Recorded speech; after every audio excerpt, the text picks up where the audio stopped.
저희가 올 초에 주제를 정했습니다. 올 2013년 올 우리 교회의 주제는 행진하는 교회입니다. 뒤에 한번 보시죠.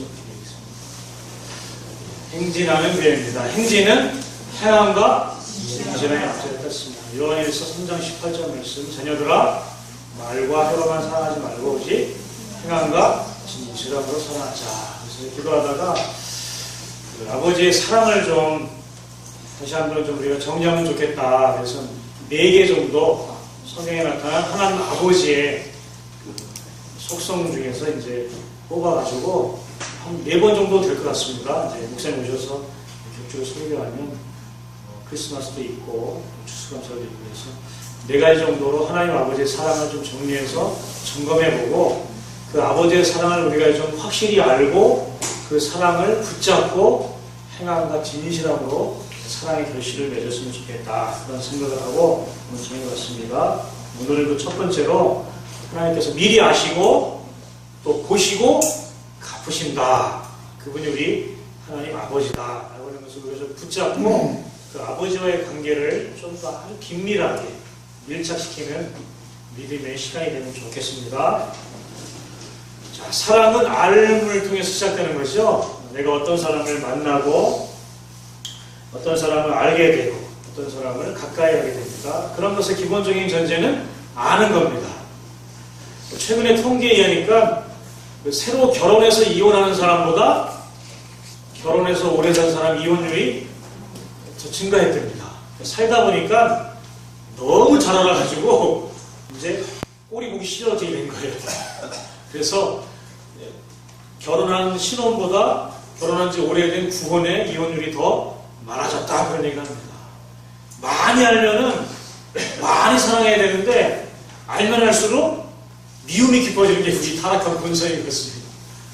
근데 하나님 아버지는 더 알면 할수록 관계가 더 긴밀하고 친밀하게 될 줄로 믿습니다. 그래서 한번 하나님을 더 많이 알고 깊이 사랑하는 시간을 가지면 좋겠습니다. 자, 하나님의 자녀들은 하나님과 무엇으로 사귄다고요? 기도로 사귄다. 기도로 사귄다. 우리가 하나님과 관계 맺는 방법 중에 아주 중요한 첫 번째 방법은 기도입니다. 그런데 우리가 기도하는 방법으로 하나님을 사귀는 이유가 뭐냐? 하나님을 볼 수가 없어서 그렇습니다. 신학적인 아주 중요한 화두가 있습니다. 첫 번째는 적극적인 하나님, 두 번째는 소극적인 하나님이에요.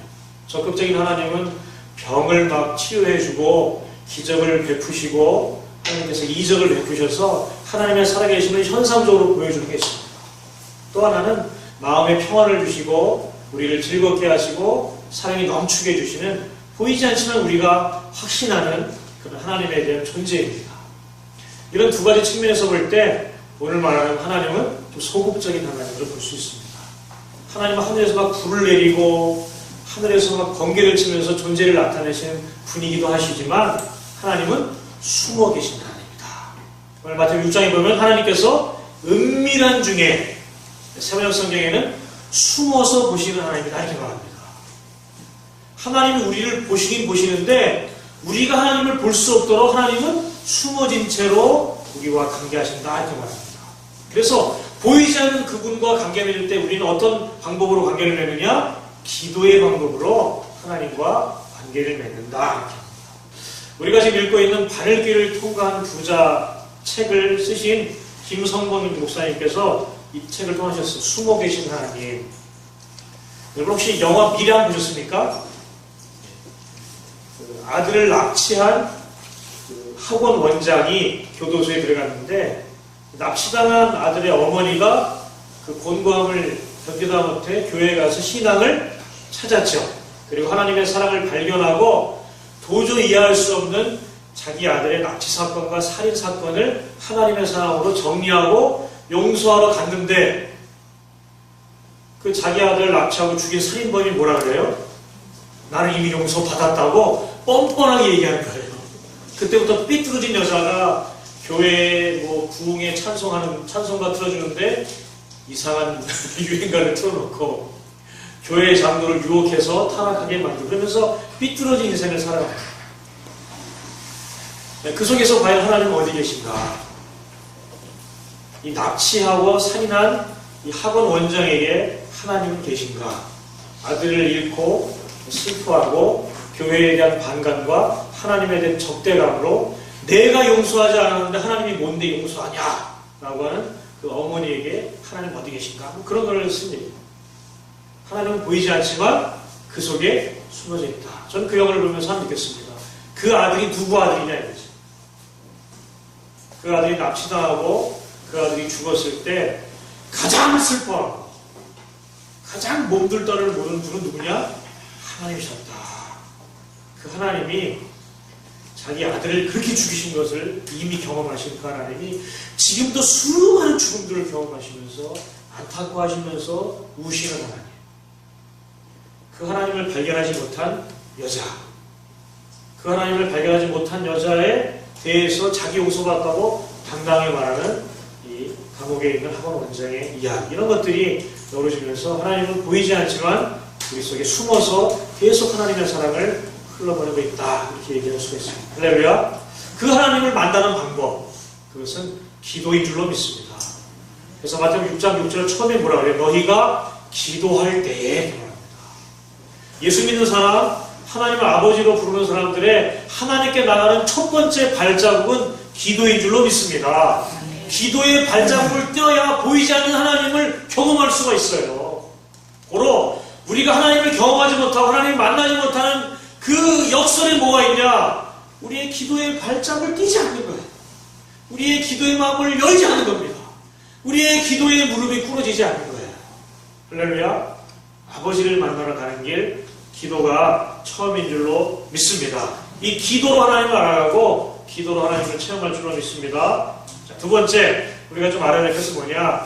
우리가 하나님을 아버지라고 부르는 전제가 있습니다. 그게 뭐냐? 예수 그리스도 때문에. 그분이 하나님을 아버지로 우리에게 보여주셨습니다.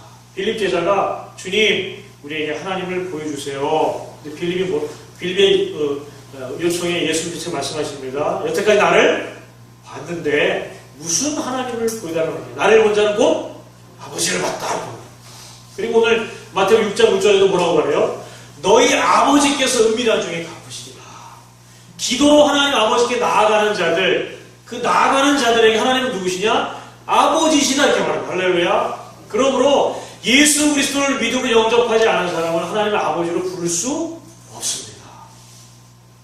하나님 아버지도 예수 그리스도가 우리의 심장이 없을 때 그분을 아들로 맞을 수가 없어요. 예수 그리스도가 우리의 심장에 있다면 우리는 하나님을 아버지로 부르고 그 아버지의 사랑을 경험할 줄로 믿습니다. 자, 세 번째는 하나님께서 그들의 자녀들을 향한 사랑의 방법이 있습니다. 그것은 소극적인 하나님, 은밀함입니다. 비밀스럽게 하나님이 역사한다는 사실이에요.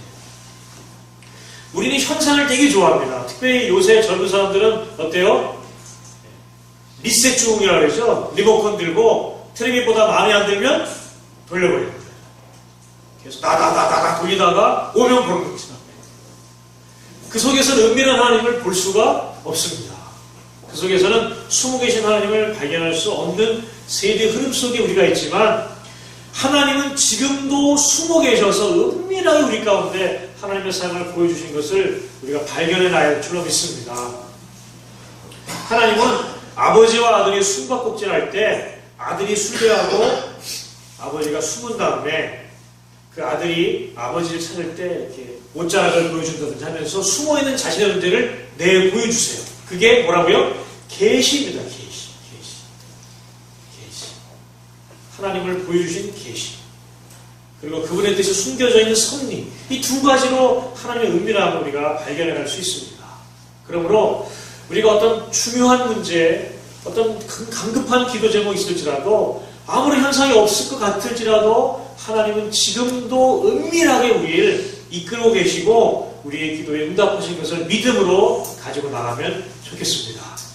자, 이런 전제들을 가지고 오늘 본문에 있는 하나님 아버지의 우리를 향한 사랑을 하나씩 발견하면 좋겠습니다. 자, 첫 번째 하나님 아버지의 사랑은 미리 아심입니다. 다른 말로 말하면 전지하심입니다.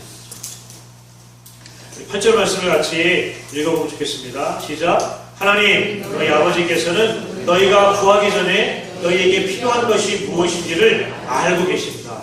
할렐루야. 하나님 이거 주세요라고 말하기 전에 하나님은 우리의 필요를 먼저 알고 계십니다. 그 말은 뭐예요? 하나님 이거 주세요라고 말하기 전에 하나님이 우리의 필요를 먼저 알고 계신데 그 말은 뭐예요? 내가 필요한 거 주신다는 거예요. 내가 구하는 것도 주시지만 내가 필요한 것도 주신다는 거예요. 할렐루야. 기도의 응답 하실 뿐만 아니라 내가 구하지 않는 것도 하나님께서 응답하시는 아버지인 줄로 믿습니다. 그런 하나님을 우리가 아버지로 믿는 거예요. 은밀하게 우리의 필요를 아시는 아버지. 그 하나님을 알아갈 때 하나님을 향한 우리의 사랑을 깊어질 줄로 믿습니다. 자, 시편 139편 1절로 4절인데요. 4절 절절마다 하나님이 우리를 아신다는 걸 고백합니다. 같이 읽어보겠습니다. 시작. 여호와여 주께서 나를 살펴보셨으므로 나를 아시나이다. 주께서 내가 앉고 일어섬을 아시고 멀리서도 나의 생각을 밝히 아시오며 나의 모든 길과 내가 눕는 것을 살펴보셨으므로 나의 모든 행위를 익히 아시오니 여호와여 내가의 말을 알지 못하는 것이 하나도 없으십니다. 할렐루야. 하나님은 어떤 분이시라고요? 우리를 다 아세요. 우리가 하지 않아도 우리의 속을 다 아시는 분입니다. 할렐루야. 그 우리를 다 아시는 그분이 우리의 하나님이기 때문에 우리 마음에 뭐가 있어요? 죄인 사람은 두렵죠. 다 아시니까. 다 아시니까 두렵죠. 그런데 죄의 문제를 해결받은 사람은 하나님 앞에 자기가 다 드러내도 어때요? 여유가 있습니다. 자신이 있습니다. 신뢰가 생기고요. 평안이 누려집니다. 할렐루야. 예수님을 믿고 오래 믿고 예수님을 많이 아는 사람들의 특징이 뭐예요? 얼굴에 평안이 있습니다. 할렐루야. 여유가 있습니다. 예수 믿고 임종을 맞이하는 사람과 그렇지 않은 분의 얼굴이 다른 게 그 차이인 것 같아요. 하나 보겠습니다. 이 그림은 지난달에 했던 한국과 브라질의 축구 한 장면입니다. 그 중에 브라질 선수가 우리 진영에서 파울을 얻어가지고 프리킥을 하는 거예요. 공을 쳤습니다. 유명한 10번 선수가 공을 쳤어요. 그리고 저기 가운데 선수는 이제 움츠리고 있죠. 민수 형제 같은 형제는 이렇게 움츠리고 있는데 그 가운데로 공이 날아가고 있습니다. 그 다음에 어떻게 됐을까요? 저는 축구를 골 장면만 봤습니다. 어떻게 됐을까요? 골이 됐습니다. 우리나라가 한 골 먹었어요. 그리고 그 다음에 또 한 골을 먹었습니다. 그래서 어떻게 됐어요? 2대0으로 졌습니다. 브라질한테. 이런 일이 있나. 근데 이거를 처음 보는 사람은 어떻게 했어요? 초콜릿 틀리면 안 달라 막 그러죠. 안 달라죠. 저는 이미 다 알고 있어요. 그래서 이 골은 어떻게 돼요? 먹었어. 이미. 먹었어. 이미 다 알고 있는 사람은 그 나타난 현상에 대해서 어떤 거예요? 여유가 있습니다. 여유가. 할렐루야. 하나님은 우리의 모든 것을 다 알기 때문에 하나님만큼 여유 있는 분이 없어요. 그 하나님 우리가 아버지를 부르면 그 하나님이 우리의 삶의 모든 것을 아시기 때문에 우리 어떤 거예요? 평안합니다. 할렐루야. 쫓기지 않고 급하지 않고 조급하지 않고 닥달하지 않고 그분의 완전한 아심 가운데 우리가 그 사랑을 붙들고 있으면 여유가 생길 줄로 믿습니다. 왜 우리가 그렇게 쪼아대고 조바심을 내고 왜 그러는 거예요? 하나님을 알지 못해서 그렇습니다. 하나님은 다 아시고 우리가 구하는 것보다 우리의 필요를 더 잘 알고 계신 분으로 하나님을 얘기해주고 있습니다. 저도 요새 걱정이 많아요. 다시 탈모가 시작되고 있습니다. 놀래루야. 이 가리느라고 가는 말을 지금 바꿔가지고 안 보이죠? 걱정이 많아요. 좀 회개 많이 했어요. 탈모 되시는 분들 같이 손잡고 회개합시다. 주님이 아시는데 뭐 좀 모자르고 없고 힘들어도 주님이 그래도 우리의 필요를 알아서 인도하신 것을 믿을 때 여유가 있이 우리가 나아가게 될 줄로 믿습니다. 성경 한 구절 좀 봄직겠습니다. 마태복음 10장 30절 시작. 너희에게는 머리털까지 다 세신 바가 되었나니 할렐루야. 하나님은 머리털을 다 세실 정도로 세밀하게 우리를 아세요. 머리털이 몇 개예요? 많아요, 많어. 많은데 오늘 뭐 우리 기성이, 저 기준이, 또 혜린이, 뭐 신정필사님 머리를 다 세서 아신대요. 그 말은 뭐예요? 모든 것을 아시는 분입니다. 할렐루야. 걱정하지 마시고 그분이 우리의 필요를 채우신 것을 믿고 우리의 신앙생활은 기쁘게 한번 달려갈 수 있기를 주님의 이름으로 부탁드리겠습니다. 우리가 한 가지 결단하고 하면 좋겠어요. 우리가 구하는 것과 우리에게 필요한 것을 아시는 하나님을 아는 신앙으로 자라야 됩니다. 신앙이 성숙했다는 얘기는 뭐예요? 우리가 원하는 것을 구하는 것에서 우리에게 필요한 것을 주시는 하나님께 우리의 기도 제목이 바뀌어가는 겁니다. 할렐루야. 어린아이들은 뭐 주세요, 뭐 주세요 이렇게 합니다. 성숙한 아들은 어떻게 해요? 부모의 필요를 채워가지 않습니까? 하나님은 예수를 우리에게 주셨습니다. 할렐루야. 우리에게 가장 필요한 게 뭐예요? 영혼의 후원입니다. 그분의 생명에 우리가 원래 누렸던 하나님 나라의 실제적인 천국의 삶입니다. 그리고 주님과 같이 왕으로 통치하는 것을 이미 주셨습니다. 그래서 먼저 그의 나라, 그의 의, 하나님이 우리를 다스리시고 그분의 뜻 가운데 살아가는 것을 구하면 먹고 마시고 입는 것을 덤으로 주신대요. 우리의 필요를 아시는 그 하나님께 우리의 필요를 맞춰지는 기도로 우리가 우리 신앙을 바꿔가시는 도전이 이 가을에 한번 일어나시기 부탁드리겠습니다. 두 번째는 6절 말씀에 하나님은 보고 계신대요. 우리가 목욕탕에 가는데 누가 몰래 숨으면 얼마나 기분 나빠요. 근데 하나님이 우리를 보시면 어떤 보심이에요? 우리를 도와주시려는, 보여주시는, 보고 계십니다. 6절 같이 한번 읽겠습니다. 시작. 너는 기도할 때에 골방에 들어가 문을 닫고서 숨어서 계시는 내 아버지께 기도하여라. 그리하면 숨어서 보시는 너의 아버지께서 너에게 갚아주실 것이다. 할렐루야. 하나님이 이렇게 보고 계신데 그 보고 계신 것은 무슨 이상한 정신병자가 나를 몰래 보는 게 아니라 나의 필요를 채워주시려고, 내가 무엇을 원하시는지 살펴보시려고, 그리고 갚아주시려고 보고 계신다 이렇게 말합니다. 할렐루야. 우리는 하나님 앞에 다 오픈되어 있습니다. 그분은 사랑의 눈으로 우리를 보고 계십니다. 특별히 어떤 부분에 깊이 사랑을 보고 계시느냐, 하나님은 사랑받지 못하고 사랑하지 못하는 것에 더 깊이 관심이 있는 것 같아요. 창세기 29장 31절 32절에 한 여인의 안타까운 사랑의 갈급함, 여자로서 남편의 사랑을 받지 못하는 이런 것에 대해서 깊이 하나님께서 보고 계신 것을 얘기합니다. 같이 읽어볼까요? 시작. 여호와께서 레아가 사랑받지 못함을 보시고 그의 태를 여셨으나 나에는 자녀가 없었더라. 레아가 임신하여 아들을 낳고 그 이름을 루벤이라 하였는데 여호와께서 나의 괴로움을 돌보셨으니 이제는 내 남편이 나를 사랑하리로다 하였더라. 할렐루야. 사랑받고 싶은 여인, 사랑받는 유일한 방법은 뭐예요? 아들을 낳는 거예요. 좀 총명함이 떨어진 레아, 그리고 엄청나게 사랑하는 라헬, 이 관계에서 너무나 괴로운 여자가 하나님께 기도했습니다. 뭐예요? 아들을 낳게 해주세요. 아들을 낳고 싶은 목적은 뭐예요? 사랑받고 싶어서. 하나님께서 사랑받지 못하는 것을 보시고 그 여인의 태를 열어 아들을 줬습니다. 루벤. 루벤의 이름의 뜻이 뭐냐면 보라! 아들이다! 이게요. 나 아들 낳았어! 남편이 이제 나를 사랑해 줄 거야! 이겁니다. 어쩌면 사랑받지 못하는 우리들의 존재의 폐부를 건드는 것 같아요.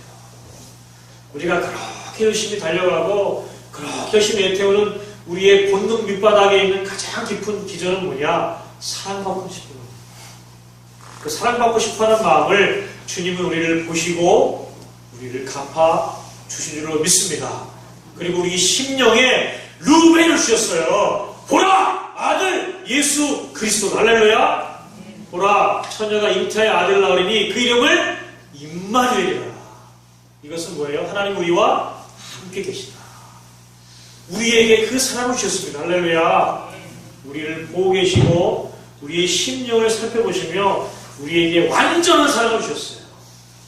그 사랑의 품에 잠길 때 하나님이 우리를 보고 계신 것을 기쁨으로 환영하고 우리가 하나님 앞에 달려나가게 될 줄로 믿습니다. 사랑의 가장 큰 힘은 뭐예요? 보고 있는 거예요. 보고 있는 거.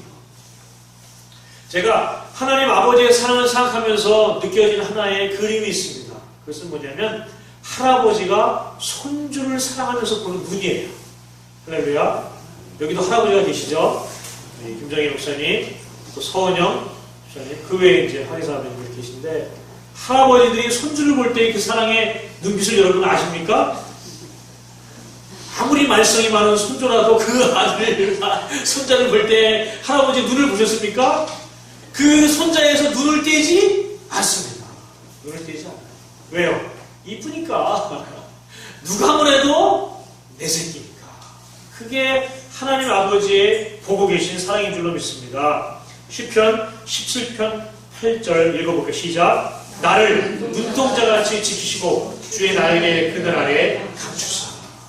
눈동자가 떠 있잖아요. 그러고 하나님의 나를 계속 보고 계시다고 말씀하고 있습니다. 그 하나님의 나를 살펴보시는 그 사랑으로 하나님이 우리를 보살피고 있는 것을 우리가 붙잡고 나가야 될 줄로 믿습니다. 이러할 때 우리 한번 도전하면 좋겠습니다. 나를 보고 계시는 하나님의 사랑을 우리도 바라보는 거예요. 그 사랑을 바라볼 때 하나님의 사랑이 우리 가운데 크게 깊이 높게 다가올 줄로 믿습니다. 할렐루야. 세 번째 보겠습니다. 갚아주심. 6절 말씀의 끝에 이렇게 말합니다. 그리하면 숨어서 보시는 너희 아버지께서 너에게 갚아주실 것이다. 우리가 기도로 가면 하나님은 갚아주시는 분이다 이렇게 약속하고 있습니다. 우리가 응답받지 못한 요인은 뭐예요? 기도로 안 가서 그래요. 갈수록 기도하지 않는 세태 가운데 우리가 살고 있습니다.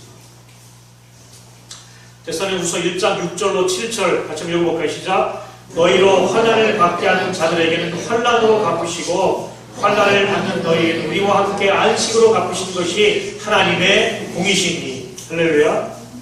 하나님 우리들에게 무엇을 주기 원하세요? 안식을 주기 원하십니다. 안식.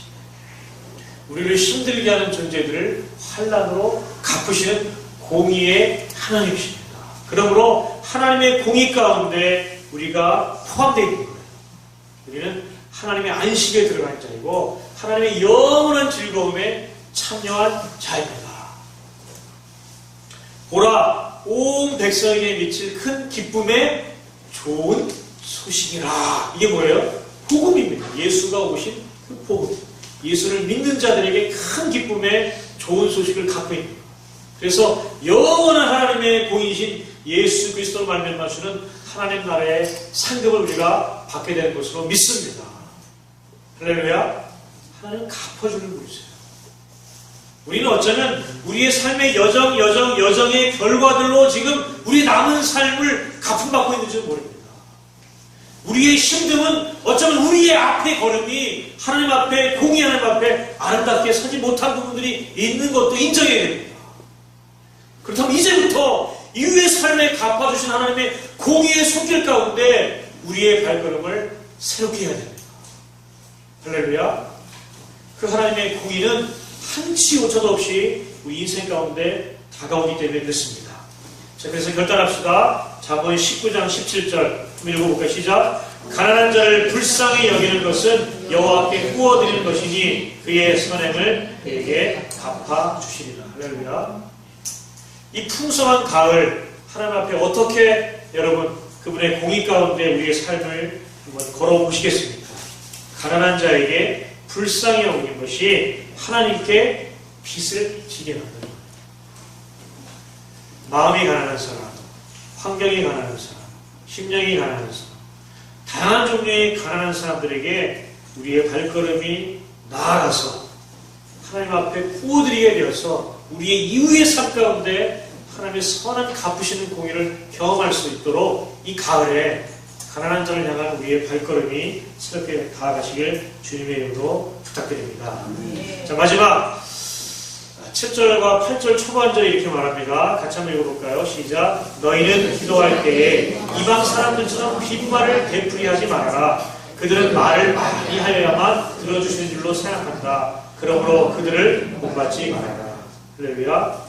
하나님과 우리가 관계를 맺을 때 기도로 가는데 사실 이 말의 배경은 바리새인과 성도들의 비교입니다. 그들이 큰 거리에서 큰 소리로 기도하죠. 유대인들은 하루에 3번씩 기도합니다. 무슬림들, 회교도, 이슬람. 이 사람들 하루에 5번을 기도해요. 회교도라는 것은 중국에 있는 회족이 있습니다. 회족. 중국말로 후이족에 있는데 그 사람들이 우리나라 들어올 때 회족으로 소개되면서 회족이 믿는 종교가 이슬람교예요. 그래서 이슬람들을 회교다 이렇게 말하는 겁니다. 이슬람교는 그들이 공식적으로 얘기하는 것이고 알라를 믿는 사람들은 무슬림이다 이렇게 말합니다. 무슬만 이렇게 말합니다. 그래서 이슬람, 무슬림, 회교 다 같은 말인데 이 사람들은 하루에 몇 번 기도한다고요? 5번을 기도해요. 새벽에 해 떠질 때까지 5번을 기도합니다. 유대인들은 거기에 좀 못해서 한 3번 정도 기도하는데 오늘 본문의 배경은 오후 2시 정도에 시장에서 크게 기도하는 거예요. 사람들에게 보이려고 외식함으로 존경받으려고 하는 기도를 말하고 있습니다. 더 나아가서 오늘 7절 말씀이 뭐라고 이방 사람처럼 주문을 외우듯이 기도한다는 거예요. 그들을 본받지 말아라 이렇게 말할 정도로 그들이 막 대표적인 게 뭐가 있어요? 남녀 혼외계요. 부족이잖아요. 그것만 계속하면 뭐가 된다고요? 소원이 이루어진대요. 세상에 그런 종교가 있다면 얼마나 좋겠어. 할렐루야. 모든 걸 정피하고 그것만 맨날 하겠어요? 그러면 잘 되겠죠? 자기의 소원이 주문으로 잘 된다면 자기가 신이죠. 자기의 주문으로 자기가 원하는 것을 얻으면 자기가 신인 거죠. 잘못된 겁니다. 이렇게 뭔가 잘 보이려고 대풀에서 말하는 것이 아니라 어떻게 하라고요? 전심으로 관계를 맺어라. 전심으로. 하나님이 어떤 분인지를 알고 그분의 마음 가운데 우리의 마음을 다 열고 하나님과 관계하라. 다른 말로 사랑하라 그 얘기입니다. 말을 많이 해서 말을 꾸며서 내가 정성을 다해서 무릎을 꿇고 하나님께 길어가면서 그렇게 하나님 앞에 관계하는 것이 아니라 하나님이 보고 계시고 하나님이 갚아주시고 하나님이 우리 가운데 같이 계신 것을 안다면 이제 그 하나님을 우리가 전심으로 믿고 사랑 가운데 관계를 맺고 하나님 앞에 기도로 관계를 가져라 이런 말인 줄로 믿습니다. 할렐루야. 이 가을 여러분 무엇으로 하나님 앞에 더 가까이 가셨습니까? 저는 기도하기를 부탁드립니다. 하나님의 전지하심, 보고 계심, 갚아주심 앞에 우리가 기도로 전심으로 주님의 보좌 앞에 나가기를 부탁드리겠습니다. 그러할 때에 하나님께서 우리의 필요를 갚아주시는 경험이 날로 새롭게 일어날 줄로 믿습니다. 할렐루야. 우리 찬양 한번 같이 드리시고 하나님께 나가면 좋겠습니다.